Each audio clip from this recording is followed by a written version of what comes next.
Welcome to our channel mind your science. मैं हूँ भार्गवी प्रकाश और हम साथ में पढ़ रहे थे फिजिक्स की पहली यूनिट का सेकंड चैप्टर जिसका नाम था इलेक्ट्रिक फील्ड। इलेक्ट्रिक फील्ड में अब तक हमने बहुत सारे केसेस देखे। किसके देखे कि किस तरह से एक इलेक्ट्रिक डायपोल किस तरह की फील्ड इंटेंसिटीज को फेस करता है अलग अलग पोजीशंस पे। वो अलग अलग पोजीशंस क्या थी? एक्सियल पोजीशन थी, इक्वेटोरियल पोजीशन थी, फिर हमने शॉर्ट डायपोल के लिए केस किया। और आज का जो हमारा टॉपिक है वो भी कुछ उसी से मिलता जुलता है। इसमें क्या है, इलेक्ट्रिक डायपोल कहाँ पे रखा गया है? Uniform two dimensional electric field में। मैंने आपको बताया था यूनिफॉर्म इलेक्ट्रिक फील्ड कौन सी होती है, जिसमें लाइंस एक दूसरे के एकदम पैरेलल होती हैं और ये क्या होती है, इक्वली स्पेस्ड होती हैं। पैरेलल एंड इक्वली स्पेस्ड किसकी प्रॉपर्टी है? ये यूनिफॉर्म इलेक्ट्रिक फील्ड की।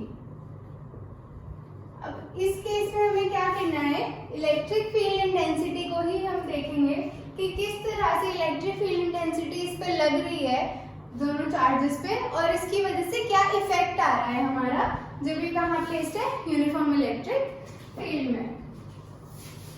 तो डायपोल का तो हमें पता है क्या होता है, एक नेगेटिव चार्ज होता है, एक पॉजिटिव चार्ज होता है, और उन दोनों के बीच का जो डिस्टेंस होता है वो कितना होता है, 2a के इक्वल होता है। तो ये लिया हमने a पॉइंट पे माइनस क्यू, यहाँ हमने लिया प्लस क्यू, और उन दोनों के बीच का डिस्टेंस कितना है, 2a है। अब क्या होगा, इसमें हम क्या करेंगे, हम फोर्स निकालेंगे। क्या निकालेंगे? हम फोर्स निकालेंगे। अगर आपने स्टार्टिंग के लेक्चर्स देख रहे हैं और आप देखते आ रहे हो तो मैंने आपको बताया था कि electric field intensity on a test charge किसके इक्वल थी, force upon the test charge. ये फॉर्मूला हमने पढ़ा था, किसके लिए पढ़ा था, जब हम क्या डिराइव कर रहे थे, E is equal to KQ upon R square। उसमें हमने क्या पढ़ा था कि electric field intensity at any point due to a test charge is equal to the force on the test charge divided by the test charge. तो ये वाला formula use करेंगे हम F निकालने के लिए। तो इससे F कितना आ जाएगा, E इंटू क्यू नॉट। तो ये हमारे पास किसकी वैल्यू आ गई, फोर्स की वैल्यू आ गई। अब ये फोर्स इन चार्जेस पे भी लगेगी, किसकी वजह से लगेगी, इलेक्ट्रिक फील्ड की वजह से। यहाँ पे हमारे पास इलेक्ट्रिक फील्ड है, हमारे पास दो चार्जेस भी हैं, मतलब हमारे पास क्या है, ये दोनों पैरामीटर्स हैं और हमें क्या निकालनी है, हमारी फोर्स निकालनी है। तो पहले हम नेगेटिव के लिए निकालेंगे। नेगेटिव के लिए फोर्स कहाँ लगेगी, नीचे लगेगी। ये हमने ले ली F नेगेटिव, और F पॉजिटिव कहाँ लगेगी, ऊपर की तरफ लगेगी। तो ये हो गई हमारी डायरेक्शन F नेगेटिव की, और ये हो गई हमारी डायरेक्शन F पॉजिटिव की। अब हम क्या करेंगे, इनकी वैल्यूज लिख लेंगे। F नेगेटिव किसके इक्वल आएगा, E इंटू में Q, क्योंकि हम क्या कर रहे हैं, सिर्फ मैग्नीट्यूड लेकर चल रहे हैं, हम इसे वेक्टर क्वांटिटी कंसीडर नहीं कर रहे।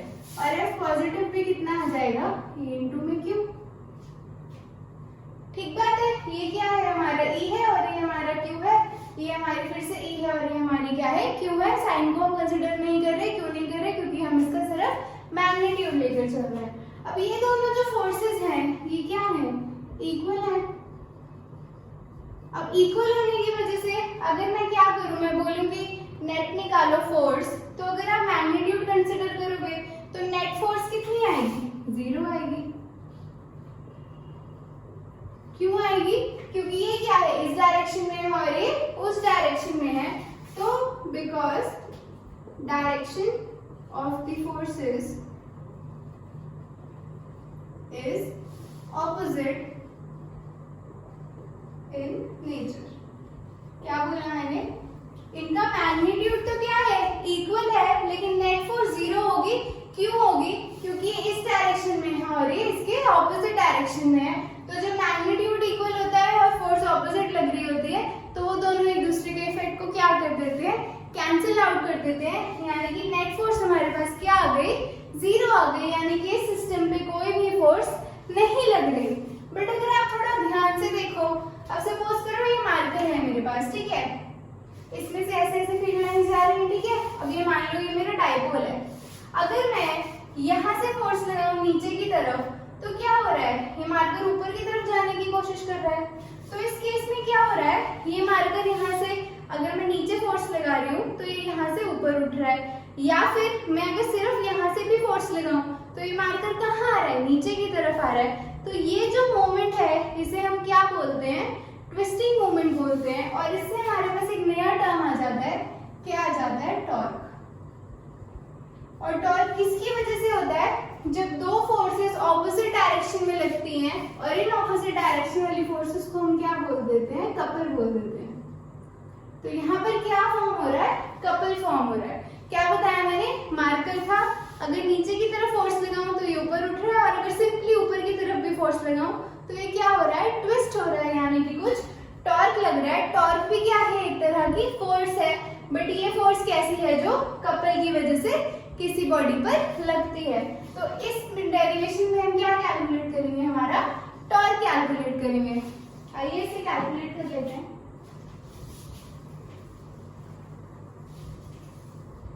अब टॉर्क का जो फॉर्मूला होता है, टॉर्क को हम टाउ से डिनोट करते हैं, ठीक है। इसका फॉर्मूला क्या होता है, जो फोर्स लग रही है और जिस आर्म पे फोर्स लग रही है। क्या बताया मैंने, क्या होता है टॉर्क, जो फोर्स लग रही है into the arm of couple. अब इस केस में अगर मैं यहां से इसे इस तरह से जोड़ दूं, यानी कि क्या किया मैंने, एक लाइन ड्रॉ कर ली AC, ये हमारा पॉइंट A है, नीचे लिखा हुआ है। तो हमने क्या कर लिया, ड्रॉ AC परपेंडिकुलर टू हमारी electric field line. Electric field line ऐसे है और ये ऐसे है, तो इलेक्ट्रिक फील्ड लाइन के साथ क्या बना रही है, 90 डिग्री का एंगल बना रही है। तो हमने क्या किया, AC को परपेंडिकुलर ड्रॉ कर लिया E के, ये है हमारा AC और ये है हमारी E। अब हमने ये क्यों किया है, क्योंकि जो आर्म होता है कपल का, वो किसके इक्वल होता है, वो इक्वल होता है perpendicular distance between the two forces. अब दो फोर्सेस कहाँ कहाँ लग रही थी, A पॉइंट पे और यहाँ पर B पॉइंट पे, पर ये तो क्या है, किसी एंगल पे इंक्लाइंड है, थीटा एंगल, ठीक है। तो ये भी हमारा थीटा हो जाएगा। तो ये थीटा एंगल पे क्या है, इंक्लाइंड है, लेकिन हमें क्या चाहिए था, परपेंडिकुलर डिस्टेंस चाहिए था। तो हमने इसलिए A से C तक क्या कर लिया, एक परपेंडिकुलर लाइन ड्रॉ कर ली, ताकि हमें आर्म ऑफ कपल की वैल्यू मिल जाए, जो इतनी आ जाएगी, अब AC के इक्वल आ जाएगी। तो अब इसमें अगर हम वैल्यू पुट करें तो फोर्स हमारी यही वाली है, ये दोनों F माइनस और F पॉजिटिव क्या है, F के इक्वल है, क्योंकि ये दोनों आपस में क्या है, इक्वल। तो ये हमने F लिख लिया, इनटू में जो हमारी आर्म है कपल की, वो हमने कितनी निकाल ली, AC। अब अगर आप इस ट्रायंगल में देखो, यहाँ कर रही हूं मैं, इन ट्रायंगल ABC, हमारा जो एंगल C है वो कितना है, 90 डिग्री है, हमने खुद ही इसे ड्रॉ किया है। तो इससे हम क्या कर लेंगे, AC की क्या कर लेंगे, वैल्यू निकाल लेंगे। कैसे निकाल लेंगे, हम निकाल लेंगे हमारा साइन थीटा। साइन थीटा क्या होता है, परपेंडिकुलर अपॉन हाइपोटेन्यूज। इस केस में परपेंडिकुलर क्या है हमारे पास, ये हमारा 90 डिग्री है, तो AC हमारा क्या हो गया, परपेंडिकुलर हो गया। और हाइपोटेन्यूज क्या है, 90 डिग्री के ऑपोजिट वाली साइड, ये है हमारी AB। तो इससे हम क्या निकाल लेंगे, AC की वैल्यू। तो AC कितना आ गया, AB इंटू में साइन थीटा। अब AB की वैल्यू हम यहाँ पुट कर देंगे, F into AB sine theta. F as it is, F की भी चलो वैल्यू पुट कर दो, क्या है, E इंटू Q है, इंटू में AB कितना है हमारा, 2A है, और ये कितना है हमारा साइन थीटा। अगर अब आपको P की वैल्यू याद है, P क्या था हमारा, डायपोल मोमेंट था। डायपोल मोमेंट क्या होता है, Q इंटू 2A। यहाँ पर हमें Q दिख रहा है और 2A भी दिख रहा है, तो ये क्या आ गई वैल्यू, P साइन थीटा। ये है हमारी टोटल टॉर्क जो इस कपल पे एक्ट करेगी, जिसकी वजह से क्या होगा, ये इसे वापस इस पोजीशन पे लाने की कोशिश करेगी, क्योंकि हर चीज कैसी रहना चाहती है, इक्विलिब्रियम में रहना चाहती है, यानी कि वो नहीं चाहती कि उस पर कोई फोर्स एक्सर्ट हो या फिर वो तंग रहे, उसे क्या रहना है, कंफर्टेबल रहना है। तो क्या होगा, ये जो टॉर्क है इसकी वजह से ये वापस क्या आना चाहेगा, इक्विलिब्रियम पोजीशन पे आना चाहेगा। इसलिए हम क्या करेंगे, इसके कुछ स्पेशल केसेस करेंगे, वो देख लेते हैं।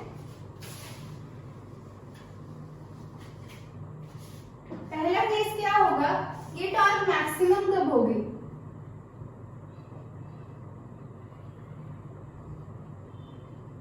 टाउ मैक्स कब होगा? जब हमारा थीटा क्या होगा, 90 डिग्री के इक्वल होगा। क्यों? क्योंकि तब हमारी टाउ मैक्स कितनी हो जाएगी, P इंटू में E हो जाएगी, क्योंकि साइन थीटा की वैल्यू क्या होती है, 1 होती है। इसका मतलब क्या हुआ, जो ये हमारा थीटा है ये कितना हो गया, ये वाला थीटा ले लो या ये ले लो, ये दोनों सेम है। तो ये थीटा अगर हमारा 90 डिग्री हो जाए, मतलब ये कुछ ऐसा दिखे हमें, मैंने यूनिफॉर्म फील्ड लाइन बना दी, और अगर हमारा डायपोल ये हमारा माइनस क्यू है, यहाँ पर हमारा क्या है, प्लस क्यू है। अगर हमारा जो थीटा है वो 90 डिग्री हो जाए, यानी कि ये डायपोल ऐसे आ जाए, तो क्या होगा, मैक्सिमम टॉर्क लगेगी। क्यों लगेगी? क्योंकि मैक्सिमम फोर्सेस लग रही हैं और मैक्सिमम ही क्या, कपल की एनर्जी है, और इस वजह से क्या होगा, मैक्सिमम टॉर्क लगेगा। अब इसमें क्या है हमारे पास, ये तो पढ़ लिया हमने यूनिफॉर्म के केस में, क्योंकि ये फील्ड लाइंस क्या थी, यूनिफॉर्म थी। तो यूनिफॉर्म में तो हमने देख लिया कि इस तरह से बन रहा है। बट अगर, जैसे कि मैंने आपको बताया था कि अगर ये माइनस क्यू है हमारे पास और ये प्लस क्यू है, और अगर ये दोनों क्या है, फोर्सेस इक्वल है, तो नेट डायरेक्शन क्या होती है, नेट फोर्स क्या आ रही है हमारी इस केस में, 0 आ रही है। क्या पढ़ा हमने, नेट फोर्स इस केस में कितनी आ रही थी, 0 आ रही थी। बट अगर मैं कहूं कि प्लस क्यू की तरफ क्या है, ज्यादा चार्ज है या फिर ज्यादा फोर्स है, तो नेट फोर्स की डायरेक्शन कहाँ होगी, इसी साइड होगी। क्या बताया मैंने, अगर तो दोनों चार्जेस का मैग्नीट्यूड सेम है और उन दोनों पे फोर्स भी क्या लग रही है, सेम लग रही है, तो नेट फोर्स क्या रहती है, 0 रहती है। लेकिन अगर माइनस क्यू या प्लस क्यू में से एक भी तरफ ज्यादा चार्ज या फिर ज्यादा फोर्स है, तो नेट फोर्स की जो डायरेक्शन है वो भी उसी डायरेक्शन में होगी जहां पर ज्यादा चार्ज है। क्योंकि जब हमने प्रॉपर्टीज पढ़ी थी इलेक्ट्रिक फील्ड लाइन की, तो हमने क्या देखा था, जहां पे ज्यादा चार्ज कंसंट्रेशन है वहां पे ज्यादा फोर्स लगती है। कुछ ऐसा डायग्राम बनाया था हमने, और मैंने कहा था अगर यहाँ पे क्यू पड़ा है और यहाँ पर एक क्यू चार्ज पड़ा है, तो इस पे ज्यादा फोर्स लगेगी और इस पे कम फोर्स लगेगी। वही प्रिंसिपल यहाँ पर क्या हो रहा है, अप्लाई हो रहा है। सिमिलरली अगर इस साइड ज्यादा है तो नेट फोर्स की डायरेक्शन रिवर्स हो जाएगी, यानी कि उस तरफ लगेगी। तो रिवाइज कर लेते हैं, आज हमने क्या किया, हमें निकालना था कि इलेक्ट्रिक डायपोल किस तरह से बिहेव कर रहा है यूनिफॉर्म 2 डायमेंशनल फील्ड। तो हमने क्या किया, हमने यूनिफॉर्म वो बना ली अपनी फील्ड, डायपोल बना लिया, माइनस क्यू से प्लस क्यू, इन दोनों के बीच का डिस्टेंस हमने ले लिया 2a। ये क्या था, थीटा एंगल पे क्या था, इंक्लाइन था, किसके साथ, इलेक्ट्रिक फील्ड के साथ। इस केस में हमने क्या किया, हमने फोर्स निकाली। क्यों निकाली, क्योंकि हमारे पास E भी था और Q भी था, और E का फॉर्मूला हमें पता था क्या होता है, F/Q0, उससे हमने F निकाल ली A इंटू में Q। फिर हमने देखा कि इन दोनों का मैग्नीट्यूड तो क्या था, एकदम इक्वल था, लेकिन डायरेक्शन क्या थी, ऑपोजिट थी। इस वजह से हमने क्या किया, हमने पता लगा कि क्या हो रहा था, कपल क्रिएट हो रहा था, ऐसे कुछ हो रहा था, ऐसा केस बन रहा था। तो हमने देखा क्या हो रहा है, कपल की फॉर्मेशन हो रही है, और जहां पर भी कपल की फॉर्मेशन होती है वहां पे टॉर्क लगता है। तो टॉर्क निकालने के लिए हमने क्या किया, फॉर्मूला लिखा। टॉर्क का फॉर्मूला क्या होता है, force into the arm of couple. तो आर्म ऑफ कपल की वैल्यू तो हमें निकालनी थी, क्योंकि फोर्स तो हम निकाल चुके थे। आर्म निकालने के लिए हमें क्या करना पड़ा, परपेंडिकुलर ड्रॉ करना पड़ा, AC किसके परपेंडिकुलर, E के। फिर हमने क्या देखा कि जो आर्म ऑफ कपल होती है वो क्या होती है, परपेंडिकुलर डिस्टेंस होती है बिटवीन द 2 फोर्सेस।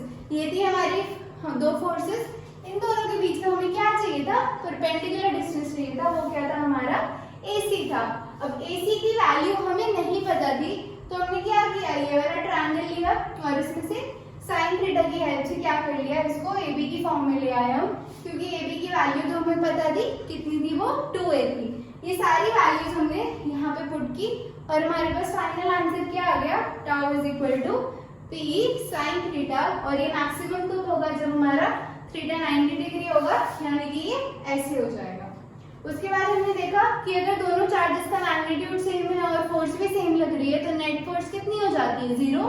बट अगर एक तरफ ज्यादा चार्ज है या फिर ज्यादा फोर्स है, तो जो नेट फोर्स की डायरेक्शन आएगी वो उसी डायरेक्शन में आएगी जहाँ पे ज्यादा फोर्स है या फिर ज्यादा चार्ज है। तो ये था हमारा आज का लेक्चर, किस पे था? Electric dipole in a uniform 2 dimensional electric field. अगर आपको कोई डाउट है तो आप नीचे कमेंट कर सकते हैं। चैनल को लाइक शेयर और सब्सक्राइब कर देना, और ऐसी वीडियोस और देखना चाहते हो या फिर किसी और टॉपिक पे देखना चाहते हो तो वो भी कमेंट करके मुझे बता देना। Thank you so much.